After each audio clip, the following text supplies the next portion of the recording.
కాంగ్రెస్ సర్కారు ప్రజలను మరోసారి మోసం చేసింది, సంక్షేమ పథకాల్లో అంతులేని తిరకాసు పెట్టింది. ఇక ఇదే అంశానికి సంబంధించిన పూర్తి డీటెయిల్స్ మా ప్రతినిధి వేణు అందిస్తారు. వేణు, చెప్పండి, గ్రామ సభల్లో ప్రధానంగా ప్రజల నుంచి ఎలాంటి అంశాలు వినబడుతున్నాయి? అప్డేట్స్ ఏంటి వేణు?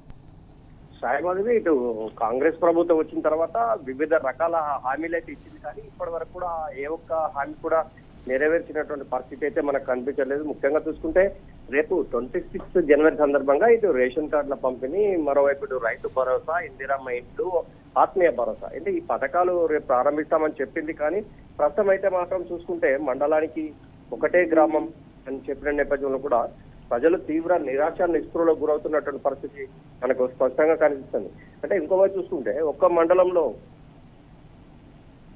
గ్రామం అని చెప్పిన నేపథ్యం అయితే ఎప్పుడు ఆ గ్రామాన్ని సెలెక్ట్ చేస్తారు, ఆ గ్రామానికి సంబంధించి ఎంతమంది లబ్ధిదారులు ఉంటారు అనేది కూడా పెద్ద ఎత్తున ప్రజలు కన్ఫ్యూజన్ అవుతున్న పరిస్థితి అయితే మనకు కనిపిస్తుంది.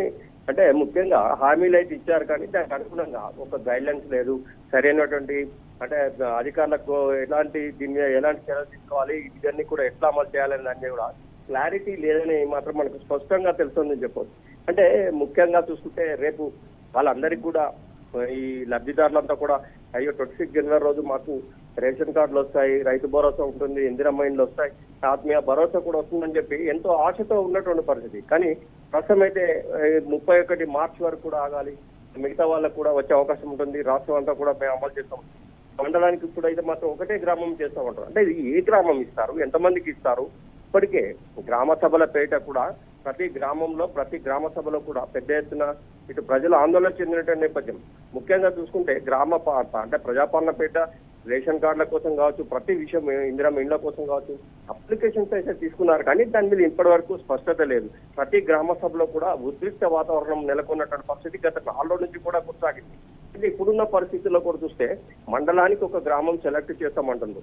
అంటే ప్రజలు మాత్రం రేపు తమకు ఏదో లబ్ధి చేకూరుతుందని చెప్పి ఎంతో ఆశతో చూసినటువంటి ప్రజలకు ఆశ కాస్త నిరాశ అని చెప్పాలి. ముఖ్యంగా ఇంకా 2 months వరకు వెయిట్ చేయాలని చెప్తున్న నేపథ్యంలో కూడా నిరాశ నిస్పృహలకు గురవుతున్న పరిస్థితి మనకు కనిపిస్తుంది. ఎందుకంటే రైతుల విషయానికి వస్తే కూడా రైతు భరోసా రాలేదు, రుణమాఫీ రాలేదు. ఇప్పటికి కూడా రుణమాఫీ విషయంలో కూడా రైతులు పెద్ద ఎత్తున ఆందోళన చెందుతున్నటువంటి పరిస్థితి. కమలాపూర్లోనైతే కొంతమంది రైతులు అంటే వంటి కాలుపై నిలబడి నిరసన తెలిపినటువంటి పరిస్థితి. ఆమెకు ఎందుకు రుణమాఫీ కావట్లేదు, 2 లక్షల లోపే ఉంది, మరి ఇంతవరకు 2 లక్షల వరకు మేము రుణమాఫీ చేస్తామని చెప్పారు, కానీ ఎందుకు చేయలేదు అని చెప్పి కూడా రైతులు పెద్ద ఎత్తున ఆందోళన చేసినటువంటి పరిస్థితి గ్రామ పంచాయతీ ముందు. కానీ ఎక్కడ కూడా రైతులు కావచ్చు, ఇటు లబ్ధిదారులు కావచ్చు, తమకు అర్హులైనటువంటి వారికి మాత్రం తప్పనిసరి ఇవ్వాలి, లేకుంటే మాత్రం పెద్ద ఎత్తున నిరసనలు వ్యక్తమయ్యే అవకాశం అయితే మనకు స్పష్టంగా కనిపిస్తుంది. Saimadhavi. Right Venu, thanks for the update.